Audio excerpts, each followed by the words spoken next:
Kuwait आज के blog में मैं आपको बताने वाला हूं क्योंकि मेरा अभी अभी यानी अभी तो नहीं, फिलहाल कल आया था मुखालफा। ठीक है, तो यानी मुखालफा यानी कि एक तरीके से जुर्माना हो गया भाई।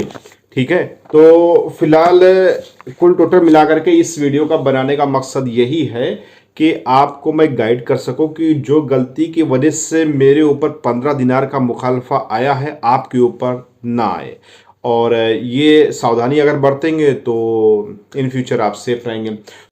तो चलिए हम आपको मोबाइल की स्क्रीन पर दिखा देते हैं कैसे अपनी सिविल आईडी का मुखालफा आप चेक करोगे। ठीक है, अगर आपके ऊपर नहीं भी आया है ना तो होल लाइफ में किसी वजह से भी आ गया, क्योंकि अब 2024 में कानून बदल गया है और वो कानून ये है कि आपका जो भी सिविल आईडी है, ड्राइविंग लाइसेंस है, आपका गाड़ी का दफ्तर है, जो भी प्रॉब्लम्स है वो आपसे ली जाएगी और प्यार मोहब्बत से मुखालफा, जुर्माना, पेनल्टी काट दी जाएगी।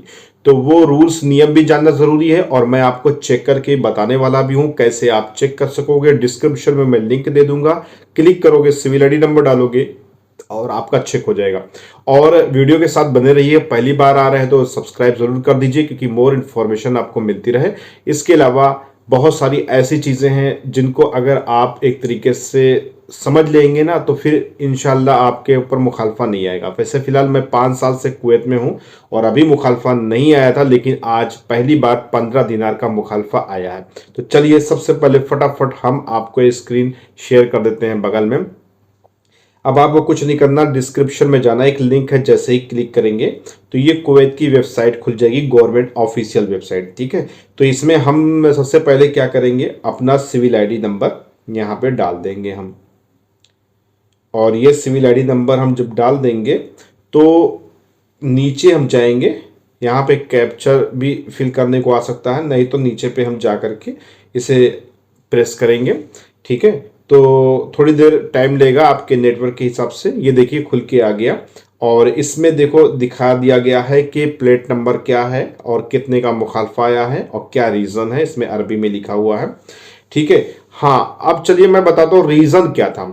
ठीक है, तो ये चीज़ तो कंफर्म हो गया कि 15 केडी का मुखालफा आया है और ये विद इन 5 मिनट के अंदर अपडेट हो गया। ठीक है, तो क्या 2024 में बदलाव हुआ है, तो चलिए पहले बदलाव जानते हैं फिर रीजन जानते हैं। तो बदलाव का सिस्टम यह है कि जैसे मान लीजिए अगर आपसे कोई भी डॉक्यूमेंट्स लिया जाता है, तो मेरे साथ क्या हुआ अभी वही मैं बताऊंगा। तो वो चीज़ अब ऑनलाइन पेनाल्टी मुखालफा कटने लगा है, तो वो अपने ही मोबाइल से सॉफ्टवेयर से मुखालफा काटेंगे और आपके मोबाइल में विद इन सेकेंड आपके अपडेट सिविल आईडी पे चढ़ जाएगी। ठीक है, पहले ऐसा नहीं होता था, पहले पर्ची कटती थी, फिर 3 दिन बाद वो पर्ची सबमिट होती थी ऑनलाइन, फिर आपके सिविल आईडी पे शो करता था ये मामला। अभी तुरंत ताव सब कुछ काम होने वाला है। ठीक है, और चलिए अब हम रीजन की तरफ जानते हैं कि हमारे साथ हुआ क्या था। ठीक है, तो दरअसल मेरे साथ ये हुआ था कि आप पहली बात तो मेरी गाड़ी देख लीजिए।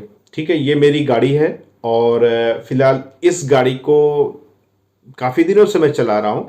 और दूसरी चीज़ ये है कि पीछे साइड से आप देख रहे हो कि यहाँ पे एक्सीडेंट हुआ है।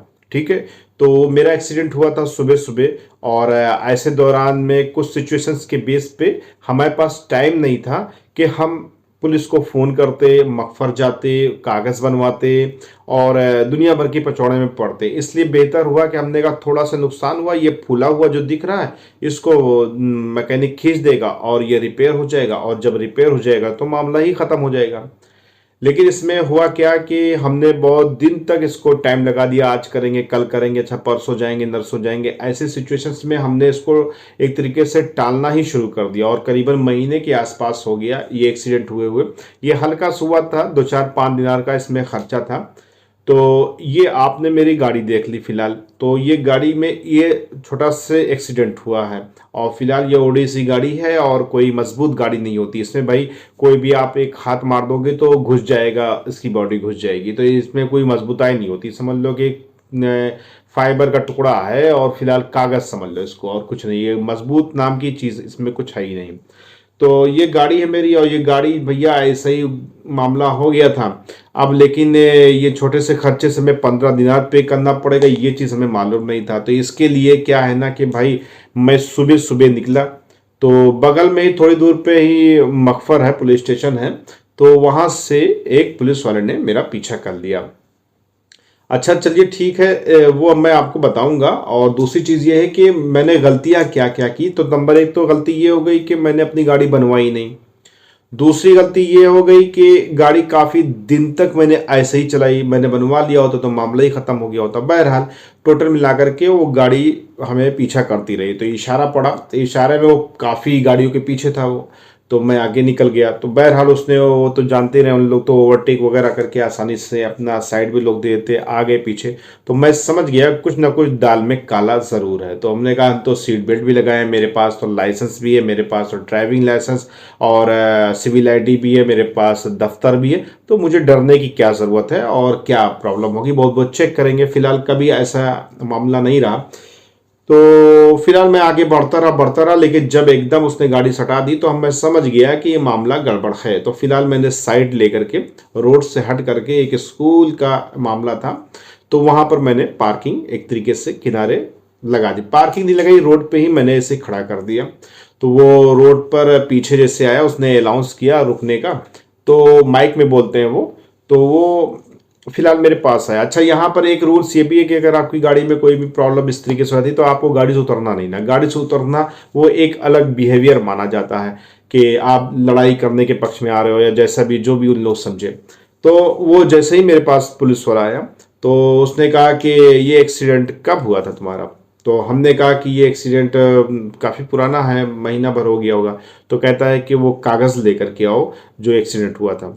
तो हमने कहा ये एक्सीडेंट तो नॉर्मली हो गया था, इससे बाई चांस, और ऐसे ही आपस में सुलह हो गई तो मामला ही ख़त्म हो गया, और कोई कागज़ मेरे पास नहीं। तो उसने कहा कि तुम पुलिस स्टेशन क्यों नहीं गए, कागज़ नहीं ना। तो हमने कहा पुलिस स्टेशन नहीं गए, मेरे पास वक्त नहीं था, मुझे कहीं जाना था, इसलिए मैं पुलिस स्टेशन नहीं जा पाया और ना फ़ोन कर पाया। तो कहता है कि लाजिम है, ज़रूरी है कि वो वर्गा दो, वो यानी कि कागज़ दो आप, जो भी एक्सीडेंटल मामला रहा होगा या इंश्योरेंस का मामला रहा होगा, या मान लीजिए कि वो गाड़ी भेजता है, जो भी चीज़ें होती है उसमें एक लिखत दो, वो चीज़ मांग रहा था वो।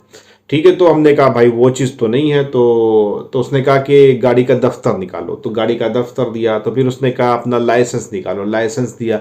फिर उसने क्या कहते हैं, गाड़ी का दफ्तर और लाइसेंस दो चीज़ लिया, सिविल आईडी नहीं लिया, क्योंकि सिविल आईडी का जो नंबर होता है वो ड्राइविंग लाइसेंस में वही नंबर सिविल आईडी का नंबर पड़ा होता है। तो मामला एक ही हुआ।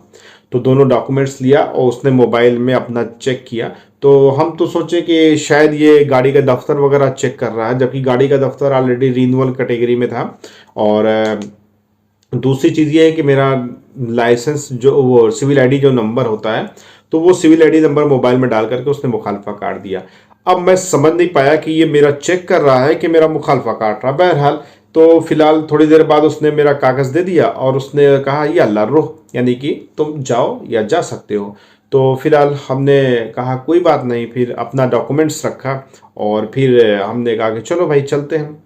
तो मेरे एक दिल में, दिमाग में एक खटक ये पैदा हो रही थी, तो इसने जो चेक किया है और फिर बड़ी आसानी से छोड़ दिया। तो हमने कहा ऐसे तो आसानी से छोड़ने वाले ही ना, क्योंकि सुबह सुबह का टाइम है, इनको भी अपना टारगेट दिखलाने रहता है कि हाँ इतना मामला हुआ आज का। तो हमने कहा कुछ ना कुछ दाल में काला ज़रूर है, इसने चेक करके छोड़ा नहीं, कुछ ना कुछ मुखालफा काटा ज़रूर होगा। अगर काटा है तो अब 2024 के हिसाब से ऑनलाइन कट रहा है, तो ऑनलाइन जब करता है तो उसमें तुरंत अपडेट हो जाता है। तो बहरहाल मैं घर पहुंचा और एक तरीके से गाड़ी पार्किंग लगाई। और फिलहाल मैंने भैया वही डिस्क्रिप्शन में जैसे मैंने आपको बताया था, गया मैं लिंक पे क्लिक किया और सिविल आईडी नंबर डाला अपना, तो वहां पर 15 दिनार हमारा मुखालफा शो कर रहा है।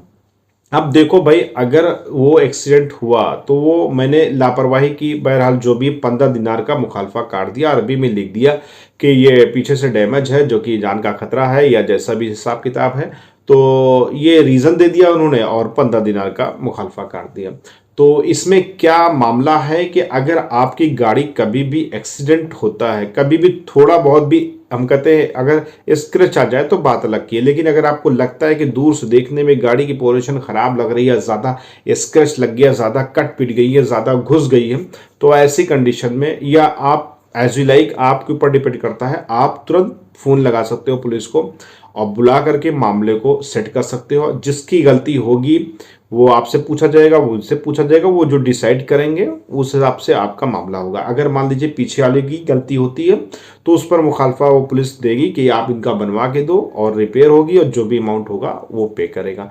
तो इस तरीके से मामला होता है, उसका डॉक्यूमेंट्स कागज बनता है और वो हिसाब किताब होता है, तो वो चीज़ रखना ज़रूरी है। हाँ, अब आपकी गाड़ी नहीं बन रही है तो वो वर्गा है, तो वो वर्गा यानी कि कागज ये साबित कर सकता है कि जिसने ठोका था उसने अभी तक क्यों नहीं बनाया, तो वो उसका एक अलग का रीज़न मामला होता है। वैसे ऐसा होता नहीं, लोग अमूमन जो है जा करके बनवा ही लेते हैं। और इंश्योरेंस वगैरह है तो इंश्योरेंस ऑलरेडी रहता ही है सबका, तो वो सब क्लेम में चला जाता है। लेकिन मामला क्या है कि आपको सावधानी जो बरतनी है वो यही बरतनी है कि आपको अपने जो भी गाड़ी का मामला रहेगा तुरंत आप पुलिस से कंसल्ट करोगे। आपको लड़ाई झगड़ा करने की ज़रूरत नहीं, ना मारपीट करने की ज़रूरत नहीं, ना किसी को गाली गलौज उल्टा सीधा बोलने की ज़रूरत नहीं ना, तो वहां पर आप पुलिस को वो करोगे। और अगर आप पुलिस को नहीं चाहते बीच में, तो इसके लिए एक बहुत बड़ा रीज़न है कि अगले इंसान से कह दो भाई इसका जो अमाउंट खर्चा होगा वो आप पे कर दो या आप गाड़ी बनवा दो, ठीक है। तो और ऐसी दशा में अगर वो देता है पैसा तो ठीक है, नहीं देता है, अगर मान लीजिए आपका 10 दिनार का खर्चा है तो 20 दिनार बताओ तो 15 दिनार मिलेगा, ठीक है। 20 दिनार का खर्चा है तो बोलो कि 50 दिनार का खर्चा है इसमें, तो 50 दिनार तो वो नहीं देगा, क्योंकि जो इंसान जो बोलता है वो चीज़ नहीं मिलता है, तो वो आपको 25 दिनार 30 दिनार, तब भी आपको एक एवरेज है कि मेरा 15 दिनार में ये चीज़ खर्चा जो होने वाला है वो ठीक हो जाएगा, ठीक है। और या अगर आपको अंदाज़ा नहीं ना, आपको एक्सपीरियंस नहीं ना, तो आप बोल सकते हो कि भैया ये जो खर्चा होगा आपको कराना पड़ेगा, अभी गैराज ये गाड़ी जाएगी, आप अपना फ़ोन नंबर और ये और कोयती से बात ज़रूर करा दो, कोयती को अपने यानी कि कफील को अपने इन्फॉर्म ज़रूर कर दो, ठीक है, जो भी मुदीर वगैरह हो। और अगर ये मामला डायरेक्टली पैसा देने का होता है तो उसमें क्या सीधे जाकर के आप बनवाई डालो, 1-2 दिन के अंदर, ज़्यादा दिन ठुकी गाड़ी लेकर के टहलना एक पेनाल्टी है, समझे। और जैसे कि मेरी एक गाड़ी थी जो हल्का से पिचकी हुई थी, तो उसमें कोई खास इशू नहीं है, लेकिन फिर भी उन्होंने 15 दिन काट दिया। शायद कुछ और होता तो और भी काट सकते थे, लेकिन फिलहाल ये चीज़ें रिस्क लेने लायक नहीं है। होता क्या है ना कि मान लो सपोज करो कि आप कफीले घर में काम कर रहे हो और अगर गाड़ी में सिचुएशन ऐसे गड़बड़ होती है, तो ऐसी कंडीशन में आप उस पर जोर डाल करके बनवाओ, और नहीं तो बोलो कि भैया मैं नहीं चलाऊंगा। और अगर वो फिर भी बोले तो बोल दो कि जो मुखालफा आएगा अनामू मसूल एंते मसूल, ठीक है। आप यही बोलोगे अनामू मसूल, मुखालफा है जी अनामू मसूल एंते मसूल जैन बाबा, तो इस तरीके से आप बोल सकते हो। तो वो कहता है ओके ओके खल्ली खल्ली, तो यानी कि फिर आप बेझिझक होकर चलो, क्या दिक्कत है, मुखालफा आएगा तो कह देना डायरेक्ट, आप बोल सकते हो अना गुल बाबा अनामू मसूल एंते मसूल अव्वल अनागुल। तो आप इस तरीके से अरबी भाषा में बोल सकते हो कि मैंने पहले कहा था कि मैं मसूल नहीं बनूंगा, मसूल बनने के मैं जिम्मेदार नहीं बनूंगा, आप जिम्मेदार बनोगे आएगा तो यही सब कंडीशन होती है। फिलहाल यही चीज़ की ध्यान रखना आपको ज़रूरी। गल्फ में गाड़ी चला रहे हैं तो आप पहले कंफर्म कर लो कोयती से कि भैया मुखालफा मैं नहीं दूंगा। और दूसरी चीज़ है कि पुलिस को ज़रूर कांटेक्ट करो। तीसरी चीज़ ये है कि अगर आपकी मांडोली हो जाती, पैसा मिल जाता, तो आप अपने उस गाड़ी को जाकर के रिपेयर करा ही लो 1-2 दिन के अंदर, जल्दी से जल्दी, नहीं तो फिर आपका और भी खसारा होने के चांसेस रहेंगे। अच्छा, ये सब चीज़ें बातें जो मैंने आपको बताई कोई बताता नहीं ना, किसी का मुखालफा आता है, क्यों आया, कैसे आया, शायद वो कोई पर्सनल दोस्त को बता दे, लेकिन अमूमन ऐसे वीडियोस के जरिए से आपको अपडेट नहीं मिल पाएगी। और ये चीज़ जो इन्फॉर्मेशन दी ये यूजफुल है आपके, तो वीडियो को लाइक और शेयर कर दिए, चैनल को अभी सब्सक्राइब कर दिए। मोर इन्फॉर्मेशन के लिए सब्सक्राइब नाउ। मिलते हैं नेक्स्ट वीडियो में, दुआ में याद रखिएगा। सलाम नमस्ते सत श्री अकाल, जय हिंद जय भारत। Subscribe now.